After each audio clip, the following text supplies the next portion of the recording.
നമസ്കാരം, വള്ളുവനാട് ന്യൂസിലേക്ക് സ്വാഗതം. താഴേക്കോട് കരിങ്കല്ലത്താണിയിലെ ഫാഷൻ ഫോർ എം എന്ന ജെൻസ് ഷോപ്പിൽ കടയുടെ ചില്ല് ഗ്ലാസ് തകർത്ത് മോഷണം. വിരലടയാള വിദഗ്ധരും പോലീസും സ്ഥലത്തെത്തി അന്വേഷണം ആരംഭിച്ചു. കടക്കുള്ളിൽ മേശവലിപ്പിൽ സൂക്ഷിച്ചിരുന്ന കാഷും മോഷണം പോയിട്ടുണ്ട്. Dubai golden diamonds bypass road Perinthalmanna. കഴിഞ്ഞ ദിവസം രാത്രിയാണ് കരിങ്കല്ലത്താണി പഞ്ചായത്ത് ഓഫീസിന് എതിർവശമുള്ള ഫാഷൻ ഫോർ എം എന്ന ജെൻസ് ഷോപ്പിൽ മോഷണം നടന്നത്. കടയുടെ ഗ്ലാസ് ഡോർ തകർത്താണ് മോഷ്ടാക്കൾ ഉള്ളിൽ കടന്നത്. കടയുടെ ഉള്ളിൽ മേശവലിപ്പിൽ ഉണ്ടായിരുന്ന 13,000 രൂപ നഷ്ടപ്പെട്ടിട്ടുണ്ട്. മറ്റു സാധനങ്ങളൊന്നും നഷ്ടപ്പെട്ടിട്ടില്ലെന്ന് കടയുടമ വള്ളുവനാട് ന്യൂസിനോട് പറഞ്ഞു. ഇപ്പോൾ പുലർച്ചെയാണ് നമ്മുടെ ഷോപ്പിൽ മോഷണം നടന്നത്. അപ്പോൾ എന്താ വെച്ച് കഴിഞ്ഞാൽ ഗ്ലാസ് ഡോറ് അടിയിൽ നിന്ന് ഒരു കല്ല് കൊടുന്ന് മേളിൽ പൊട്ടിച്ച് അതിൽ ലോക്ക് പൊളിച്ച്, അതുപോലെ നമ്മുടെ ഗ്ലാസ് വലിപ്പിൻ്റെ ലോക്ക് എന്തോ കമ്പിട്ട് അകത്തി. അതിൽ കുറച്ച് ക്യാഷ് ഉണ്ടായിരുന്നു, 13,000 രൂപ ക്യാഷ് ഉണ്ടായിരുന്നു.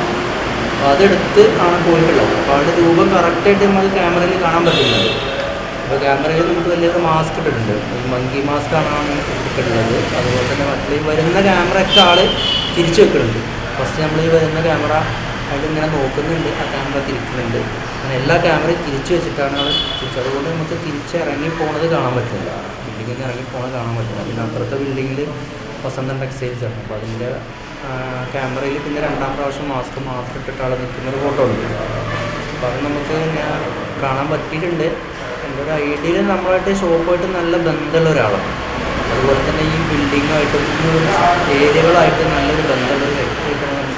അതിലൊരു 13,000 രൂപേൻ്റെ ക്യാഷ് പോയിട്ടുണ്ട് ഉണ്ടായിരുന്നത്. പിന്നെ ഇപ്പോൾ ഗ്ലാസ് പൊട്ടിച്ചത് ഏകദേശം 27 രൂപയാണ് അതിൻ്റെ വരുന്നുണ്ട് എന്നോട് പറഞ്ഞത്.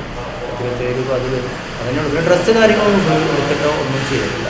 പെരിന്തൽമണ്ണ പോലീസിൽ വിവരം അറിയിച്ചതിനെ തുടർന്ന് പോലീസും വിരലടയാള വിദഗ്ധരും സ്ഥലത്തെത്തി പരിശോധന നടത്തി. പോലീസ് CCTV ദൃശ്യങ്ങളും പരിശോധിച്ചു വരികയാണ്. കടയുടെ ഗ്ലാസ് തകർക്കാൻ ഉപയോഗിച്ചതെന്ന് കരുതുന്ന ഒരു ഹോളോബിക്സ് കട്ടയും കടയുടെ അടുത്തുനിന്നും കണ്ടെത്തിയിട്ടുണ്ട്. News desk, Valluvanad news.